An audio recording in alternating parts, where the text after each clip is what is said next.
So I want to say this first before going any further. Make sure that you talk to a doctor, consult a doctor or an esthetician before doing any type of chemical or TCA peel. You can do your own research and decide to do it on your own like I did, but sometimes it's important to talk to a doctor. So be smart, guys. Okay, let's get into it.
Hey, how y'all doing? Today I'm coming to you to talk about my TCA chemical peel experience. It's something that I've wanted to do for a long time, actually over a year now, and I'm just kind of getting the time to actually sit down and kind of compile footage and, well, pictures rather, and really kind of talk about it. So let's get started. What is a TCA peel? TCA stands for tetrahydrochloric acid, which is considered a medium peel because it can actually cause a second degree burn on your skin. Essentially, that's what it is. It's a burn, and it has the potential to actually slaw off and burn off scars that you have on your skin, sun damage if you've been in the sun a lot, and even fine lines and wrinkles. Just in general, there are 3 different types of peels, and which peel that you decide to do actually depends upon your needs, what you hope to accomplish, and then also your skin type. The three that you're going to hear about, one is superficial peels. That can be anything from your alpha hydroxy acids to your beta hydroxy acids. Those peels, again, are superficial. They're not going to cause a second degree burn on your skin, but they are going to allow for you to get some cell regeneration after they slaw off the first couple layers of skin. Those are really good for if you have like dry patches on your skin, and if you want to decrease scarring over time, and possibly even wrinkles. I don't have any wrinkles. I'm a kid, I'm 25. So, that's not something that I've used it for, mainly just for dry skin. I did not get any really real results with using it for scarring, which is the reason I decided to kind of step it up to the TCA. When you're talking about your alpha hydroxy acids, those are going to be generally your fruit-based acids or your plant-based acids. The glycolic acid comes from sugar cane. Lactic acid comes from milk or dairy products. And actually, I read once before that was the key thing that Cleopatra used to do to keep her skin beautiful. She used to take baths in milk, And I mean, that sounds all fun and lovely, but milk is like, what, $4 a gallon in Georgia? Nobody has time for that. Okay. You've got malic acid that comes from pears and apples. You also have citric acid, which of course comes from citrus fruits. And then you also have your tartic acid, which comes from grapes. And I think it's also called cream of tartar. So, you've got your kind of simple peels there. Then you also have your beta hydroxy peels, which pretty much do the same thing. The most common one that you hear about there is salicylic acid. And you see that a lot in acne treatment medications, and things like that. Then you have your medium peels. With the medium peels, like TCA, they do penetrate the skin a little bit deeper. They have the potential to cause a second degree burn, which is essentially what you're doing. Again, with the chemical peel, you're burning imperfections from the skin. They're really good, again, for mild to moderate wrinkles, long-term sun damage, and also pigment changes. So someone like myself who hyperpigments, every time I get a pimple bump blemish,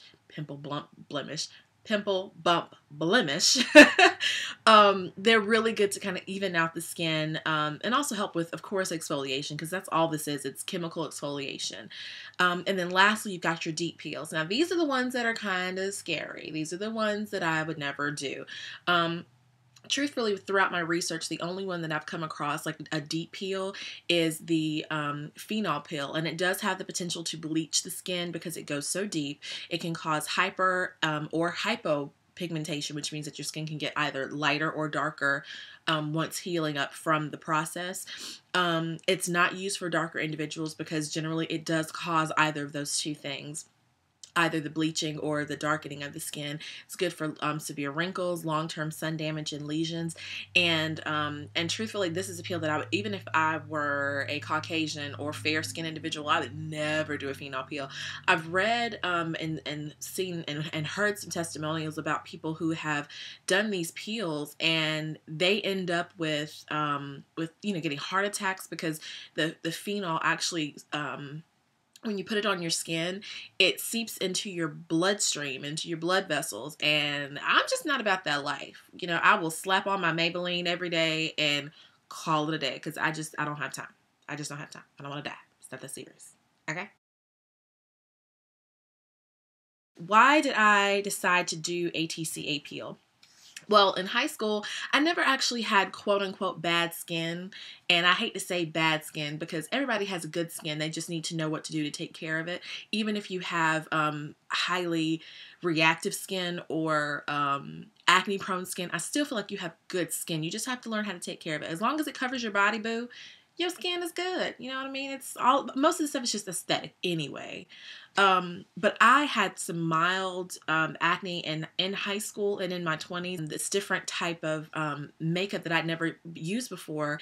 And when I started to use it, it did break me out pretty badly. Like something that I was uncomfortable about, I was insecure about, and I just kind of wanted to fix it. Like I had scarring all in this area, all right here. I had this weird line across my nose. It was not cute.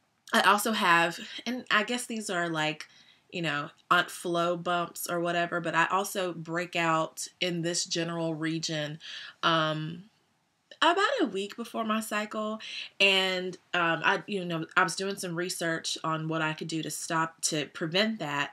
And I was using garlic supplements, but the only thing is that I'm really bad about being consistent, which is a problem, but we're working on that. But when I stopped taking the garlic supplements, I noticed that I get those breakouts again. And the same thing with my face too. If I stay on those garlic supplements and drink my water, honey, I'm good. But if I don't, then I have to peel my skin to get these scars to go away, which I don't have to, but I want to. So yeah, that's another video. So what was my process for research? The first, I actually didn't know much about peels until I started watching the Invisible Chrysalis channel for natural hair. Hey girl, that's my boo. She, does natural hair videos, does wigs, weaves, all that good stuff. And one day I just ran across a video of her talking about her TCA peel and her experience. And I watched all the videos that she had, which weren't many, But then I got interested, and so I started doing my research about what type of peels work best for my skin type, what type of peels would give me the results that I needed and that I wanted, and I just kind of went from there. The TCA that I use, I ordered from Amazon.com. I'm not really too picky on the brand, to be honest. My first bottle of TCA from Amazon. That's where I get all of my TCA, retinol A, all that stuff. And we'll talk about retinol in a minute. That's where I get all of my TCA peel stuff. I bought it first, I think in like April of 2013, and then I did my first peel in May of 2013. Yeah. I did my second one in July of 2013, my third in September of 2013, and then April 2014, I did my last one. Each time I've had really good results. It's just kind of something that you have to kind of prep yourself on. You have to know what you're doing. Of course, I don't have a degree in epidemiology or anything, but it is important for you to do your research and to follow the instructions that come with these peels, because you can seriously scar yourself. You can hurt yourself pretty badly if you just kind of go out there all willy-nilly and just do what you want to do, because you got to be careful. Okay, so what does the sensation feel like? I know that's kind of the thing that scares most people when they're thinking about doing a peel. It's actually really not painful. I mean, to be completely honest, it's not. When you first put it on, whether you do one layer, whether you do two or three or whatever, it kind of feels like a tingling sensation, and then it starts to itch. The itching is what is really what's uncomfortable, because it's so itchy. I've never had anything itch that badly. And of course you can't scratch, because that's going to cause problems. So you're just going to have to wait the itch out, and then it'll have this kind of warm burning sensation. But the burning is not a stinging burn. It's like if you were to stand out in the sun and you're just kind of standing there in the sunbeam, and it gets almost too hot. That's what it feels like. And for me, maybe I'm weird, maybe I'm kinky, but it's a pleasurable feeling. I don't really know how to describe it. But it's really not bad. They tell you sometimes that you may have to take ibuprofen or some type of pain reliever to relieve swelling. When I never had any swelling, I think that's because I didn't really do a super deep peel. But also they say that the pain reliever will help you with pain. I didn't really have an issue with pain. It just didn't. It wasn't that big of a deal for me. So after it burn, it starts to burn a little while. You let it sit for 3 to 5 minutes, and then you want to neutralize it with the baking soda. At that point, the baking soda does kind of fizz up, and you kind of feel that sensation, but again, it's not painful. It's just sensation. Then you want to, of course, you're going to wash your face with the same mild oil-free soap, witch hazel with your rose water, and then seal with your Aquaphor. And of course, I do suggest using Aquaphor. See, there we go. All right, hallelujah. Shout out to the clearance aisle. Yeah, Aquaphor is awesome. And to me, it's better than using the petroleum jelly. And I never knew why until I actually did some research on it. And then I read that that petroleum jelly does not allow oxygen to go back and forth through it. It's not oxygen permeable. So that's why a lot of people prefer to use Aquaphor. And also, like when you get tattoos, they'll tell you to use this stuff. That's what this is for. So use this. It's oxygen permeable, which means that it's going to help your peel to dry faster, because it is a wound. It's legitimately a wound, y'all. So you just have to be careful. Results that I've had. All right. Now, with the results that I've had, I mean, they've been really consistent on my face. I know exactly how much to use. I know that if I do 2 layers at 20%, I'm going to frost. I'm going to be ugly for 2 days. I'm going to peel, and I'm going to be beautiful after my skin color comes back. So it's pretty consistent there. The only thing is that when I do it on this part of my neck, I don't really get good results. I've self-diagnosed myself with acanthosis nigricans, and I'll maybe do a video on that later. If somebody's interested, I'll do a video. Just put a link down below, and I'll let y'all know about it. But pretty much, if you are pre-diabetic or have some type of insulin issue, sometimes your skin will become velvety and darker in certain areas. And my mama used to call it rust back in the day. That's what my grandmama called it. My great grandmama, that's what they all called it, was rust. And they just say you need to scrub your neck. But really what it is, it's a symptom of prediabetes. So you may not be able to really see it on camera, but you see that this part is just a little darker than this part here.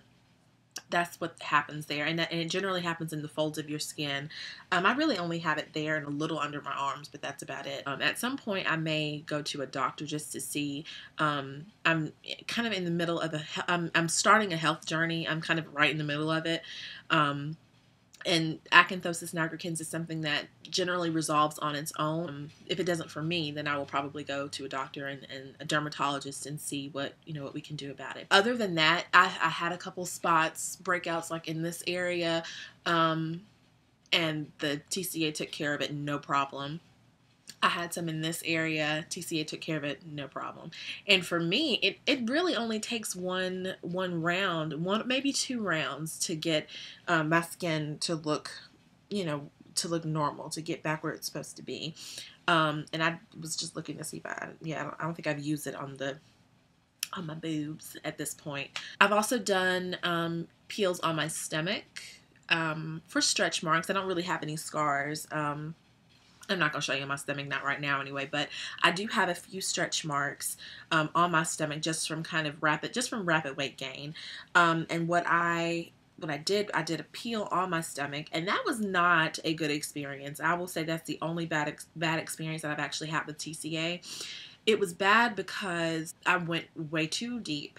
I think I used 50% TCA, and I went over it 3 or 4 times, like no joke. And it turned purple. When I say it was purple for like a week. And it was pretty tender. I mean, it wasn't like, oh, I'm gonna die, but it was tender. And when it started to peel, it was of course pink underneath because again, it's a 2nd degree burn.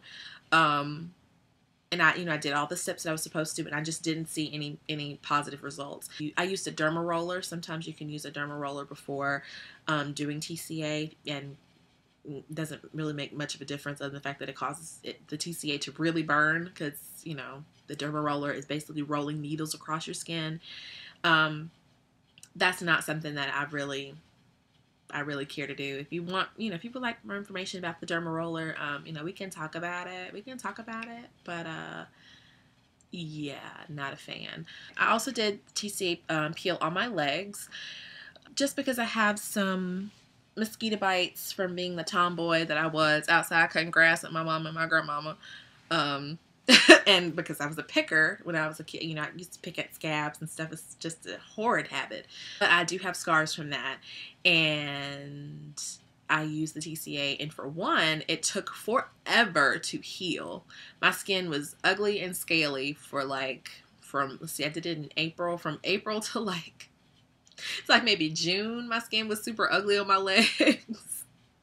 And it didn't lighten the scars one bit, like not a bit. My skin, was super smooth afterwards. I mean, I guess that's a plus, but that was it.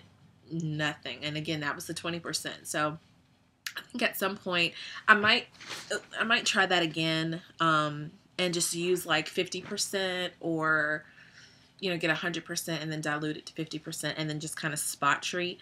The thing that I'm concerned about with spot treating is that sometimes you can get, the patches, the pieces of skin that you actually treat can sometimes end up lighter than the surrounding areas of skin.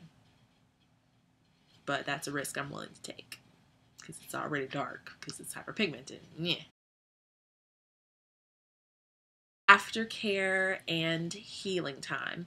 Now, this is something that you need to kind of prep yourself for. It's not painful. It's not a bad experience at all with the healing.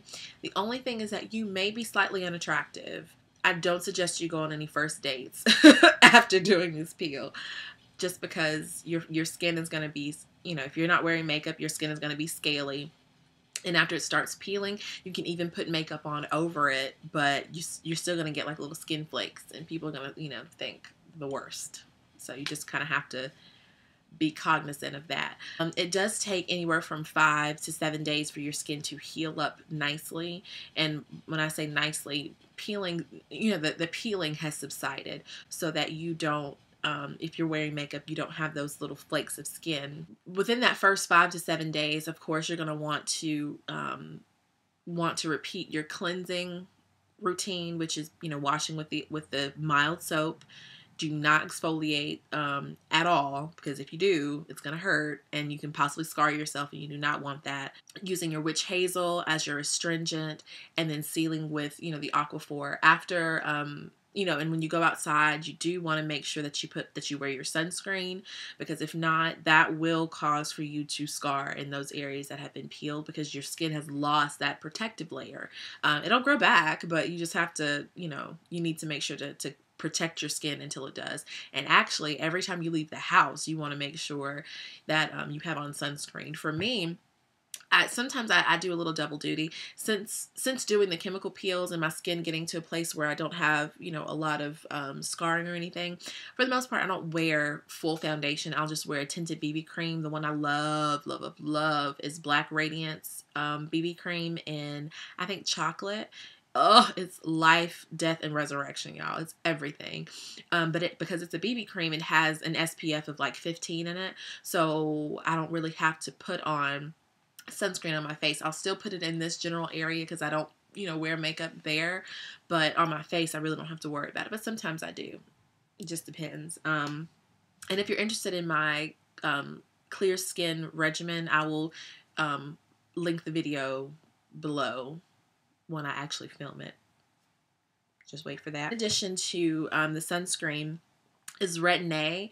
Retin-A is a formulation that contains vitamin A, which helps in speeding up skin growth. In essence, that's one of the best things that you can do to help your skin heal more quickly. One other thing that I've also used are those little vitamin capsules, and you can kind of snap off the tip of them, and then, you know, just, it's like a one-time use thing, and you just put it on your skin. They have them in vitamin A, vitamin E, vitamin C, all them vitamins, honey. But the vitamin A is the one that's going to really help with skin healing. And the good thing about that is that it also helps prevent swelling in your skin. I've never had that with doing TCA peels, but if you do, if you get swelling or if you notice it, then the Retin-A or those vitamin A capsules for your skin are really, really good. Again, stay indoors as much as you can, if you can. I know a lot of people work, they got kids, stuff, you know, things they got to do. They got to go. They got to move. So stay indoors if you can. If you can't, wide brimmed hat, cover your face, you know, do what you have to do. In terms of wearing makeup, I do not suggest wearing makeup at all for the first 3 days. And the reason I say that is because your skin is very fresh, it's very new, and what can sometimes happen, and I've read the horror stories, honey, because your pores can sometimes be open, if you are slathering makeup or some type of heavy anything really heavy, it can actually get into your pores and cause bumps and cause cysts, and that's not what you want. So I would say do not wear any type of makeup for 3 days, and then after that 3-day mark, you know, you can throw on some mineral makeup until the 5-day mark, and then after 5 days, as long as your skin has sufficiently peeled, then I would say to go ahead and you know, just wear your regular makeup. But you do not want to risk catching an infection from or getting, you know, bumps and cysts, because your skin has been, your nice beautiful skin that you have so wonderfully peeled has you know, been infiltrated by all of these, you know, nasty stuffs, because you don't want to have to deal with that. I don't know why I'm doing this with my fingers, just forgive me. Okay. Drink lots of water. Drink lots and lots of water. I'm a person that I drink probably 4 or 5 bottles of water a day. Kick it up an extra 2 when you're doing a skin peel. Because the thing about it, you have to make sure your skin is hydrated, because if not, it will crack from the inside out. Well, not literally crack, but it'll take a long time to heal. And you already are kind of putting your skin through, through the ringer with the skin peel. So give it what it needs. Give it the hydration, monitor your diet, make sure that it's going to be really balanced, during your healing process, because that's going to be important for how well your skin heals and does afterward, after this peel. Also, I've read a couple things saying that if you have herpes or if you get cold sores, it's all the same thing. Truthfully, if you have those, sometimes a peel can cause a breakout. So if that's an issue for you, you might want to talk to your doctor just specifically about that issue. If you have a compromised or impaired immune system, that can sometimes cause for you to get an infection. So I would definitely suggest to not do a peel while you have a cold, pneumonia, Ebola, anything along those lines. Give your body a chance to heal what's most important, and then we can worry about your skin.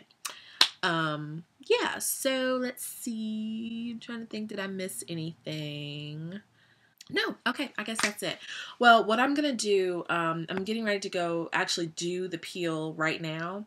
And that way you can kind of see what my process looks like. And what I'll do over the next couple of days is show you what it looks like as it's progressing. That way, if people are kind of scared about what the process is, you won't, this will kind of help you to help you ease your concerns, really, because it's not as bad as people think it is. I know, I'm sorry, y'all, people blowing up my phone because I'm popular. Oh, it's the same person. Okay. Yeah, for the people that are kind of scared, don't be, because it's really not that big a deal. And I can tell you, other than me doing it on my stomach and on my legs, where I just didn't get really good results at all, the only bad experience that I've really had, I went to Publix.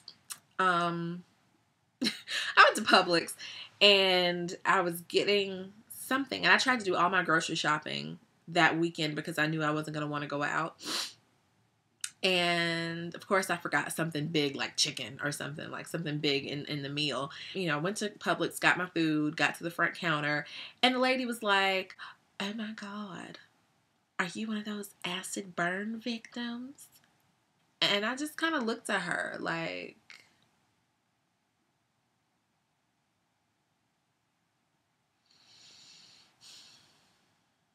because even if I was an acid burn victim, how rude is that to say? Like, heifer, that was just rude and unnecessary. So, be prepared for people if you're gonna go to work and stuff like that. Just be prepared for people to be buttholes. And I would personally suggest that if you have a long weekend, because the first 3 days really are the worst days. Just because that's when your skin may turn purple, and because you probably don't want to wear makeup. I mean, gauge your skin. If you feel like you can do it, do it. All right? Do it. But if not, you want to prepare yourself for what people may say and think or whatever. And I told people that I got sunburn. I worked with kids, and, kids can be very inquisitive, very honest. And they were like, "Ooh, Miss Sham, what happened to your skin?" And I was like, I got sunburn. Yes, Black people sunburn. Questions, comments, concerns? No? Okay. So that may be something that you can do. But at the same time, I mean, even still, it's not that bad. I'm just fooling with you. It's not bad.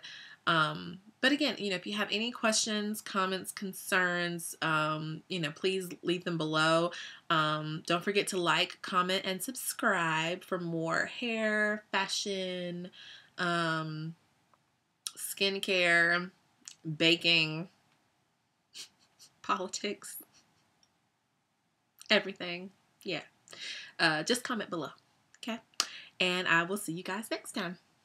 Bye.